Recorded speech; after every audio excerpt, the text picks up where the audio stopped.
नमस्कार दोस्तों, Rajshree education channel के अंदर आपका हार्दिक अभिनंदन है, स्वागत है। मैं आज आपको मैकियावेली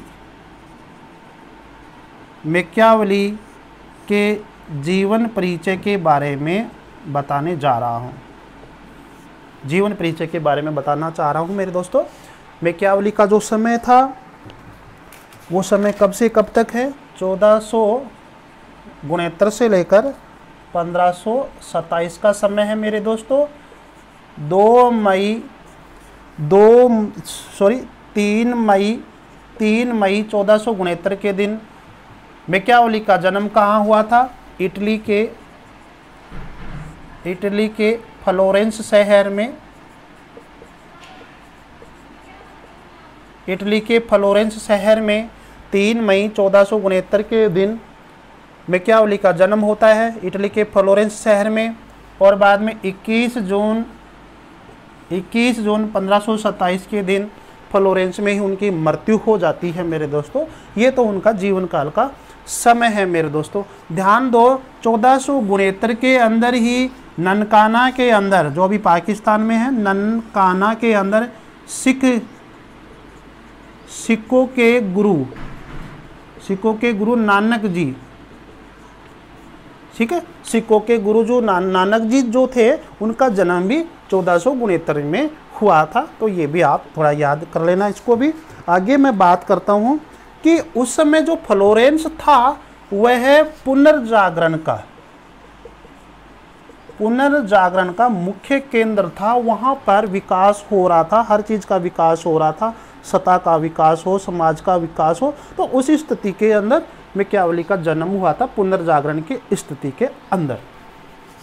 आगे बात करते हैं कि मैकियावेली जो थे, मैकियावेली को लैटिन भाषा का बहुत ज़्यादा ज्ञान था। लैटिन भाषा का मैकियावेली को नॉलेज था। और आपसे ये प्रश्न कई बार पूछा गया है कि मैकियावेली का वंश कौन सा था?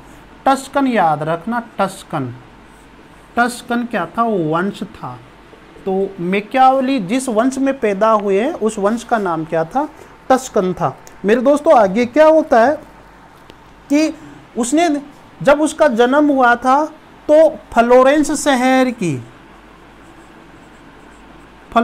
शहर की राजनीतिक व्यवस्था में, या अपन ये कह सकते हैं कि राजनीतिक सत्ता का उथल पुथल बहुत ज़्यादा हो रहा था। कभी फ्रांस सरकार कानून बना रही है वहाँ पर, कभी स्पेन बना रही है कानून, ठीक है मेरे दोस्तों। तो राजनीतिक सत्ता का बहुत उथल पुथल हो रहा था। तो उस समय वहाँ पर जो सरकार थी वो किसकी थी मेरे दोस्तों? फ्रांस की सरकार थी। किसकी थी? फ्रांस की। और फ्रांस से पहले हम ये कह सकते हैं कि वहाँ पर जब मेडिनी परिवार की राजसत्ता थी वहाँ पर। जब मैकियावेली का जन्म हुआ था तब वहाँ मेडिनी परिवार की राजसत्ता थी। कहाँ पर? फ्लोरेंस शहर में, इटली के फ्लोरेंस शहर में किसकी राजसत्ता थी? मेडिनी परिवार की। तो मेडिनी परिवार ने अपनी राजसत्ता के अंदर, अपनी राजनीति के अंदर एक नौकरी देते हैं मैकियावेली को, ठीक है मेरे दोस्तों। वो नौकरी कब देते हैं? 1494 के अंदर। 1494 के अंदर उसको एक क्लर्क की नौकरी देते हैं, एक विभाग के अंदर उसको क्लर्क की नौकरी देते हैं, साधारण नौकरी देते हैं। फिर उसको काफ़ी नॉलेज था लैटिन भाषा का, तो उसकी नॉलेज और उसकी समझ के कारण उसको 1498 के अंदर, 4 साल बाद में, उसको रक्षा विभाग का सचिव बना दिया मेरे दोस्तों। क्या बना दिया? उसको रक्षा विभाग का सचिव बना दिया मेरे दोस्तों। अभी क्या होता है, रक्षा विभाग का नाम क्या था? मैं पूरा नाम लिख देता हूँ। है काउंसिल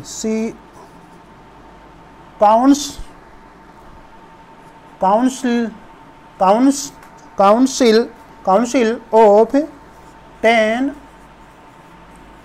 फॉर वार, ठीक है मेरे दोस्तों। तो वार से मतलब लग रहा है युद्ध है, तो रक्षा है, तो काउंसिल ऑफ 10 फॉर वार जो विभाग था, यानी कि वो रक्षा विभाग था, उसका क्या बना दिया, उसको सचिव बना दिया उसकी समझ के आधार पर। किसने? मेडिसी राज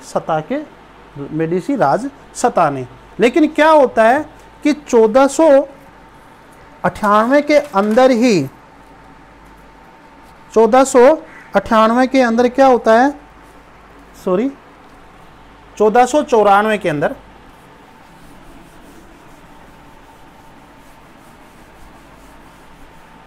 1494 के अंदर जब इसको मेडिसी परिवार ने उसको नौकरी दी, अपनी राजसत्ता के अंदर क्लर्क की नौकरी दी, तभी से ही मेडिसी परिवार का क्या हो गया, नुकसान हो गया। मेडिसी परिवार सत्ता से बेदखल हो गए मेरे दोस्तों, बेदखल हो गए, बेदखल हो जाते हैं। वो कहते हैं ना कि घर में कोई मेहमान आता है तो हमारे कार्य अच्छे हो जाते हैं, तो अपन ये कहते हैं कि उस मेहमान का पग फेरो अच्छा है। घर के अंदर बहू बेटी, नई दुल्हन आती, नई बेंदनी आती, तो अपन क्या कहते हैं कि हमारा बहुत ज़्यादा कोई विकास आ जाता है, विकास होता है या नौकरी लग जाती है, तो अपन क्या कहेंगे, इसका पग फेरो अच्छा है।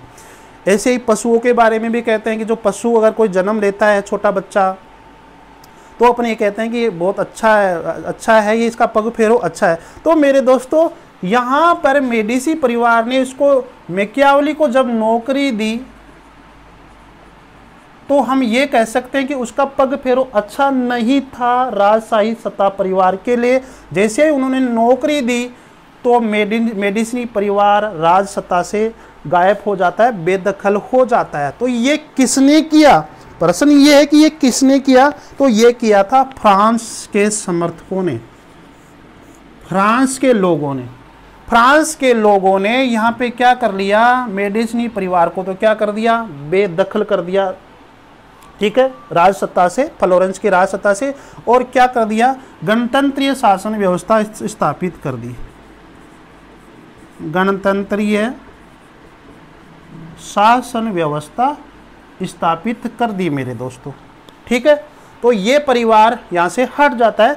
लेकिन ये मेडिसी परिवार ये सोच रहा है कि मैकियावेली के कारण हम राजसत्ता से बेदखल हो गए हैं, तो सारे के सारे आरोप किस पे लग गए, मैकियावेली के ऊपर, ठीक है मेरे दोस्तों।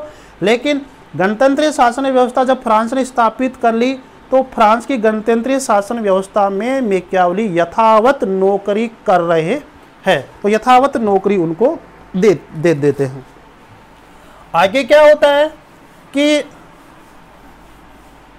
तो देखो मेरे दोस्तों, ये फ्रांस है और ये है स्पेन।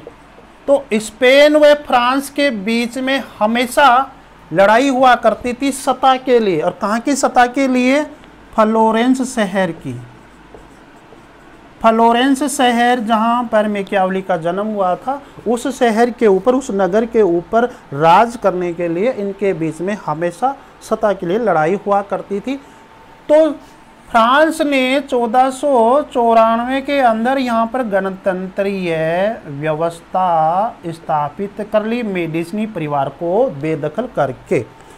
तो अब स्पेन चाह रहा है कि मैं यहाँ पर राजा बनूं या मेरी यहाँ पर सरकार हो, ठीक है मेरे दोस्तों। तो ये अब ये कह रहा था, ये अपने धर्म की आड़ में, प्रोटेस्ट धर्म था इनका, फ्रांस में प्रोटेस्ट धर्म,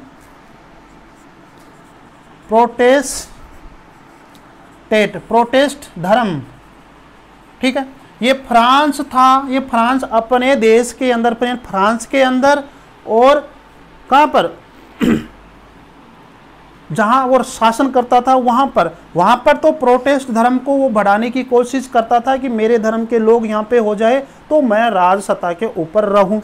लेकिन वो जहाँ दूसरे देशों के अंदर इस धर्म को न्यून माना करता था कि ये धर्म वहाँ पर न फैले, क्योंकि धर्म की आड़ के अंदर मैं क्या करूँ, राजा बनूँ, ठीक है। तो इस तरह से वहाँ पर लड़ाई हुआ करती थी, जिसको अपन क्या कहते हैं, 1509 की एक ज़्यादा युद्ध हुआ था, उसको कह सकते हैं रेवेना की लड़ाई या रेवेने का युद्ध, ठीक है, जो स्पेन और फ्रांस के बीच में हुआ था, फ्लोरेंस शहर पर राजसत्ता के लिए मेरे दोस्तों। अब क्या होता है कि जो मेदिनी परिवार जो बेदखल हो गया था वो क्या करता है, वो 1512 के अंदर, 1512 के अंदर मेडिसी परिवार जो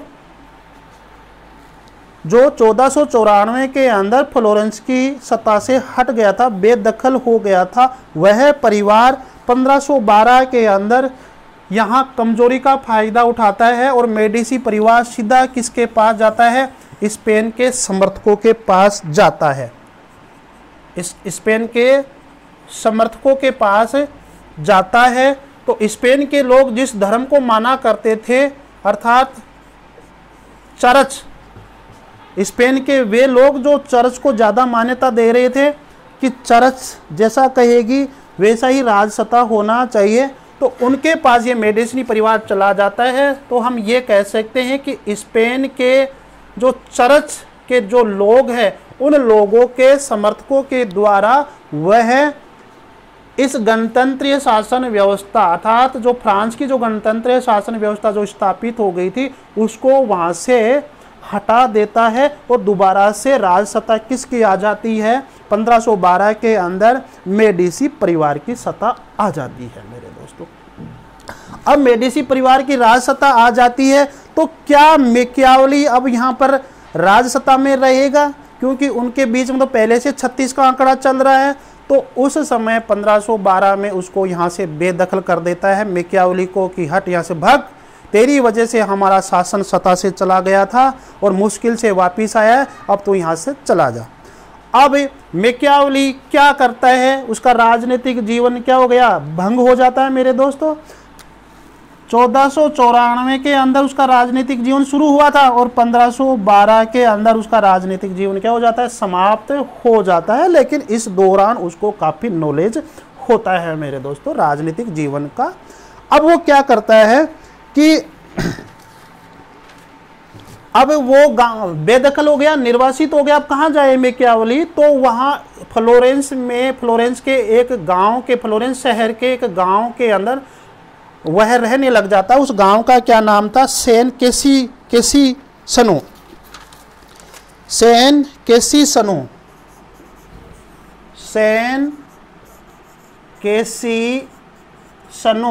ये एक वहाँ पर विलेज था, एक गांव था सेन कैसिसनो, वहाँ पर वो रहने लग गया और वहाँ पर अपने पुस्तकें लिखना प्रारंभ कर दिया, लेखन कार्य प्रारंभ कर दिया, कुछ लिखना प्रारंभ कर दिया, कुछ सृजनात्मक कार्य वहाँ पर वो शुरू करता है मेरे दोस्तों।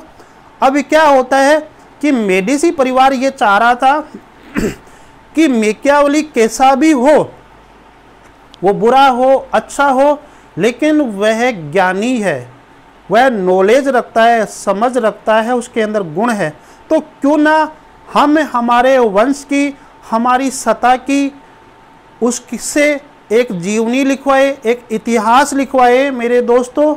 ठीक है, तो जब 1512 के अंदर दोबारा से मेदिनी परिवार का वहाँ पर राजसत्ता प्रारंभ हो जाती है, तो राजा कौन बनता है, उस राजा का क्या नाम था।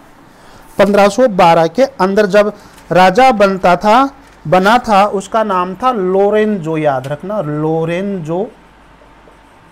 लोरेंजो, जिसको सीजर बोर्जिया भी कहते हैं,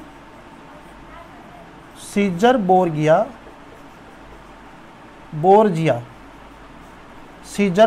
भी कहते हैं, और उसको सीजर बोर्जिया भी कह सकते हैं, और इसको एक है ड्यूक ऑफ बोर्जिया,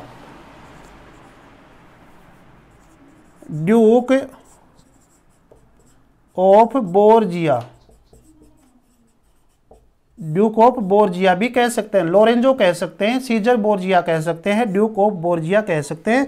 ये 1512 के अंदर यह मेदिनी परिवार वापिस सत्ता में आता है, फ्लोरेंस सत्ता पे आता है वापिस। तो लोरेंजो ने ये सोचा, सीजर बोर्जिया या ड्यूक ऑफ बोर्जियो ने ये सोचा कि क्यों न मैकियावेली से हम अपना एक इतिहास लिखवाए, क्योंकि वो चाहे कैसा भी हो, बुरा हो अच्छा हो, लेकिन वो समझ है, उसमें नॉलेज है, वो हमारा इतिहास लिख सकता है। लेकिन वो तो वहां पे गांव में था ना, वो तो वहां पे गांव में रह रहा था, और गांव का नाम था सेन केसी सनो। सेन केसी सनो गांव में रह रहा था, वहीं अपना सृजनात्मक कार्य कर रहा था, वहीं पर वो रह रहा था, वहीं पर अपना सृजनात्मक कार्य शुरू किया, किताबें लिखना शुरू कर दिया। तो इस राजा ने, लोरेंजो ने, या अपन कह सकते हैं सीजर बोर्जिया ने, या ये कह सकते हैं ड्यूक ऑफ बोर्जिया ने मैकियावेली को कहा, मैकियावेली को कहा कि भाई तू कैसा भी है, तेरे को हम गलत नहीं मानते, लेकिन तू एक काम कर, हमारा इतिहास लिख। तो मेरे दोस्तों उसने 1527 के अंदर द प्रिंस लिखा, द प्रिंस लिखा। किसके कहने पर? लोरेंजो के कहने पर, सीजर बोर्जिया के कहने पर, ड्यूक ऑफ बोर्जिया, तीनों नाम एक ही है मेरे दोस्तों, ये अलग अलग नहीं है। इसके कहने पर द प्रिंस लिखी। तो ये जो द प्रिंस पुस्तक है वो किस राजा को समर्पित है? बोर्जिया को, ड्यूक ऑफ बोर्जिया, लोरेंजो को। तो आपसे पूछा जा सकता है कि द प्रिंस जो मैकियावेली ने लिखी 1527 के अंदर, हालांकि ये पुस्तक प्रकाशित कब हुई थी? उसके मरने के बाद में 1532 में प्रकाशित हुई थी। तो ये भी आप याद रखेंगे, लिखी कब? 1527 में, और प्रकाशित हुई थी 1532 के अंदर मेरे दोस्तों। तो द प्रिंस किस राजा को समर्पित है? लोरेंजो को। ये बहुत इंपॉर्टेंट क्वेश्चन है, ठीक है मेरे दोस्तों। सीजर बोर्जिया, ड्यूक ऑफ बोर्जिया, तो बोर्जिया याद रखना या लोरेंजो याद रखना, ऑप्शन जो भी आए आप उसको आंसर देना है। तो द प्रिंस बोर्जिया, सीजर बोर्जिया या लोरेंजो राजा को समर्पित है। तो अब वो मेडिसिनी परिवार की यहां पर प्रशंसा करता है कि मेडिसी परिवार बहुत अच्छा है। तो व्यक्तिगत रूप से यह भी प्रश्न आ सकता है कि द प्रिंस के अंदर वह किस राजा के गुणों के बारे में उस प्रिंस के अंदर लिखा, तो वो राजा कौन सा है? सीजर बोर्जिया। तो ये याद रखना। तो द प्रिंस का मतलब क्या होता है? राजा। तो कौन से राजा के गुणों के बारे में अपनी पुस्तक द प्रिंस में चर्चा की थी? तो लोरेंजो याद रख लेना, सीजर बोर्जियो याद रख लेना, ड्यूक ऑफ बोर्जिया याद रख लेना मेरे दोस्तों। और आगे बात करते हैं कि, और ये जो द प्रिंस पुस्तक है वो इतावली भाषा में लिखी है। इटली भाषा में बोल सकते हैं या इतावली भाषा में बोल सकते हैं? इतावली भाषा में लिखी गई है, या अपन ये कह सकते हैं इटली भाषा में लिखी गई है, ठीक है मेरे दोस्तों। और कहते हैं कि जब वो गणतंत्रीय शासन व्यवस्था में, जब वो सरकार की नौकरी में था, शिक्षा विभाग का सचिव बना था, तो वो दुनिया के कई देशों में 24 बार घूमा था। कितनी बार? 24 बार वो घूमा था। जैसे फ्रांस हो गया, रोम हो गया, बर्लिन हो गया, फ्रांस, रोम, बर्लिन आदि देशों के अंदर कहते हैं कि वो 24 बार यात्रा कर चुका था। तो अब ये बताओ कि उसको नॉलेज होगा कि नहीं होगा मेरे दोस्तों। तो इस प्रकार से नॉलेज होने के कारण तभी तो लोरेंजो ने कहा था कि तू हमारा एक इतिहास लिख जा मेरे भाई। तो मैकियावेली ने उनका इतिहास लिखा, और उस इतिहास के अंदर किस राजा के गुणों के बारे में वर्णन किया है? लोरेंजो कह दो, तो सीजर बोर्जिया कह दो, तो ड्यूक ऑफ बोर्जियो कह दो। तो ये आप याद रखेंगे मेरे दोस्तों। तो अब उसकी मृत्यु जब होती है तो एक वाक्य प्रसिद्ध है। 1527 के अंदर जब उसकी मृत्यु हो जाती है, तो मृत्यु के जहां उसकी कब्र थी, उस कब्र पे एक वाक्य लिखा हुआ है, वो याद रखना,